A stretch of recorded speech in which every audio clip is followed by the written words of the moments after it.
February 5th, 2016. This is special coverage of the Iowa Caucasus and Ben Carson. Well, you may have heard, unless you've been living under Ben Carson, that Hillary Clinton won the Democratic side in Iowa, and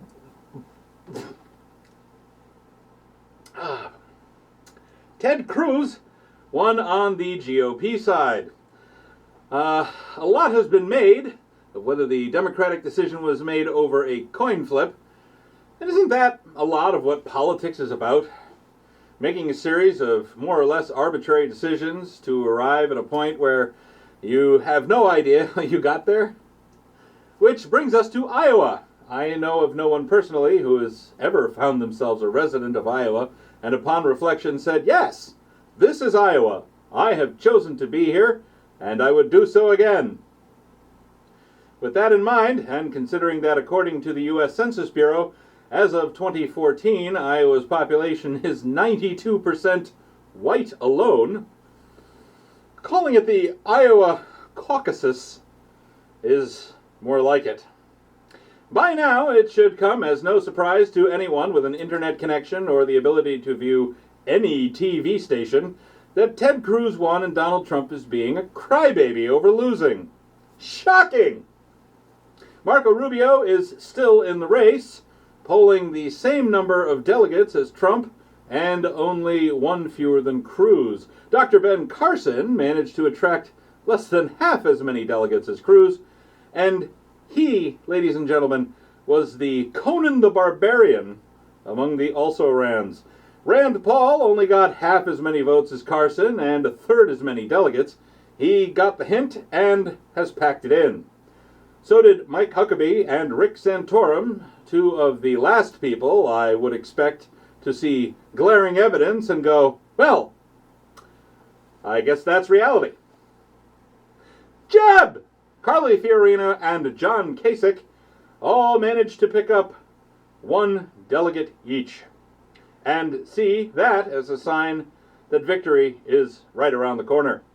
New Jersey Governor Chris Christie and former Virginia Governor Jim Gilmore, who each polled not a single delegate, have apparently decided that they're hanging from the antenna array on Bespin, and Lando, Leia, and Chewie will be by any time now to rescue them. They're staying in the race. Jim Gilmore scored, according to the Associated Press, 0% of the vote. Not 0.1%, a zero. Rick Santorum got a staggering 1% of the vote, and he could see the handwriting on the wall. What's wrong with you, Jim? I mean, sure, there's nowhere to go but up, unless you stay right where you are. Maybe this is a plateau for you, Jim. Which seems pretty likely. Among the Democrats, there was far less room for drama and name-calling, as there were only 3 contenders going in and 2 coming out. Martin O'Malley stood about as much chance as Steve Urkel in a Supermax shower. He has exited the race with quiet dignity and grace. And then there's Bernie Sanders and Hillary Clinton. The vote was 49.9 to 49.6. Favor Clinton. In opinion polls, that's a tie. A 0.3% difference on 49% is essentially nothing. Still, by some fracking magic, Clinton ended up with 23 delegates to Sanders' 21. That's a 10% difference. What?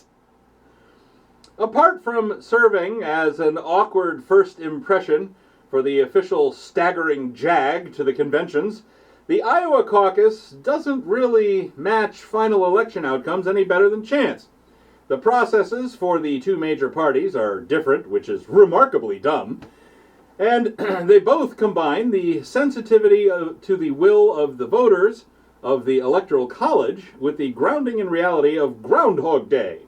Sure, Iowa is a sovereign state, but if the people of Iowa don't care enough about their electoral process to bump it into the late 20th century, can't we impose something sensible from the outside?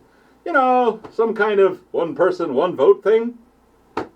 It's crazy, I know. Well, that's all for this special Iowa Caucasus edition of NewsUndies. Thanks for watching.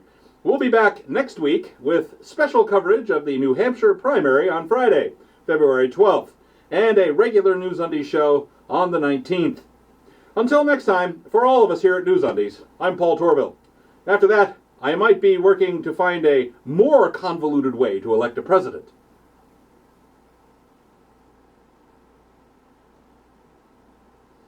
Why?